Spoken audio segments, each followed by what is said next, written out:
Alors pour ce point de tissage, je vais avoir besoin de 2 aiguillés. Là, j'ai fait une aiguillée avec 4 brins de rotor du Nord rouge et j'ai préparé d'ores et déjà une aiguillée avec 3 brins de rotor du Nord, donc dans les bleus.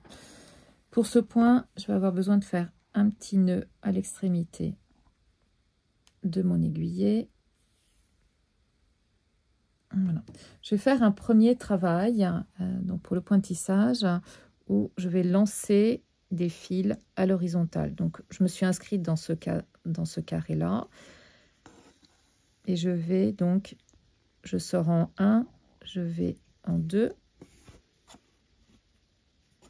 et je vais au même niveau que le 2, enfin sur la verticale du 2, je vais ressortir à peu près 3 mm en dessous et je vais faire ainsi. Qui se forme. Voilà.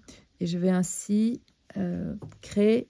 lancer mes fils comme des points lancés de part et d'autre, donc de mon carré, le plus parallèle possible. Voilà. Alors, pour la présentation de ce point, j'ai déterminé cet écart entre chaque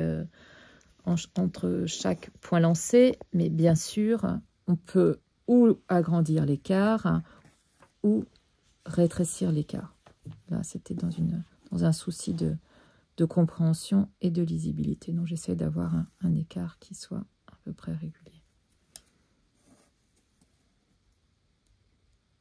Voilà, donc j'ai quasiment fini de remplir ma forme. Voilà, encore un dernier point.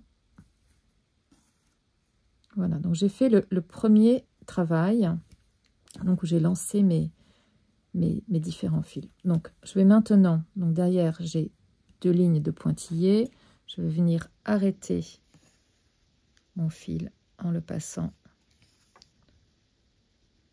sous 2-3 points, 3 ici.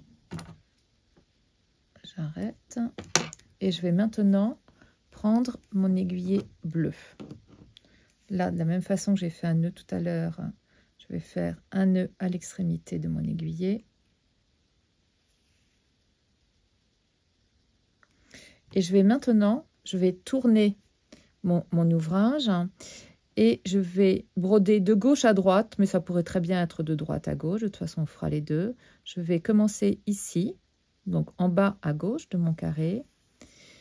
Et surtout, je vais prendre le chat de mon aiguille.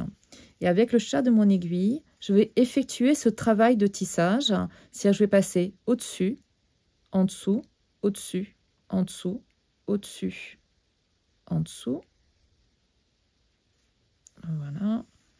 Et comme ceci, jusqu'au bout de ma forme. Et donc là, j'ai un premier passage qui se fait. Je peux venir bien positionner, comme le ferait un peigne finalement sur un métier à tisser. Et une fois que je suis arrivée de l'autre côté de ma forme, je viens ancrer le tissu, donc le fil dans mon tissu, comme ceci. Donc le fil retraverse et je vais remonter un petit peu. Donc là, je vais garder le même écart que mon fil rouge.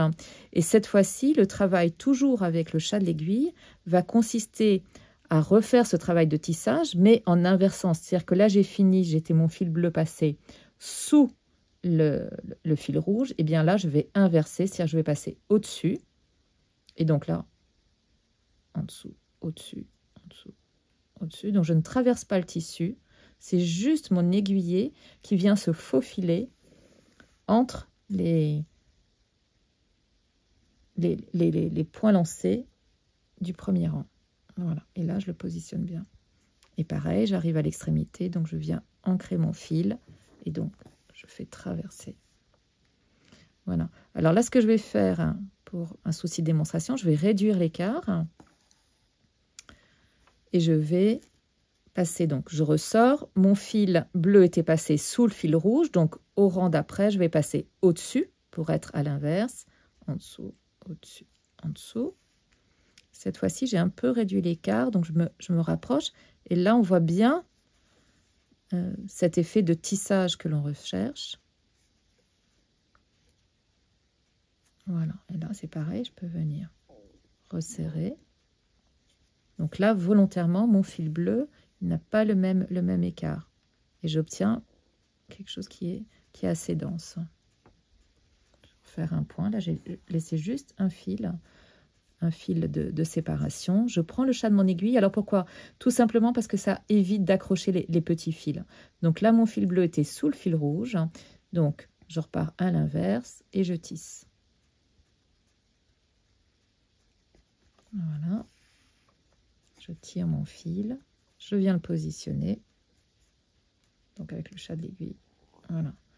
Et ainsi, alors ce qui est intéressant quand on a deux coloris comme ici, c'est qu'on a une variation dans la couleur. On voit donc la première ligne en rouge. Et puis je peux choisir. Alors, je vais aussi montrer une variante qui est que je peux bien sûr, là c'était un tissage régulier, c'est-à-dire un au-dessus d'un autre, mais je peux très bien me dire, ben, je passe au-dessus de 2 et puis de 1.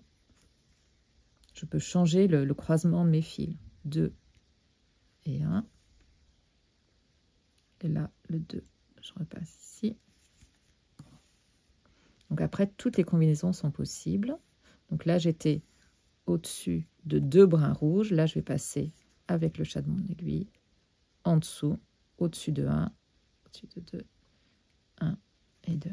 Et donc, je vais avoir comme un motif finalement de tissage qui va être un petit peu différent de celui précédemment fait.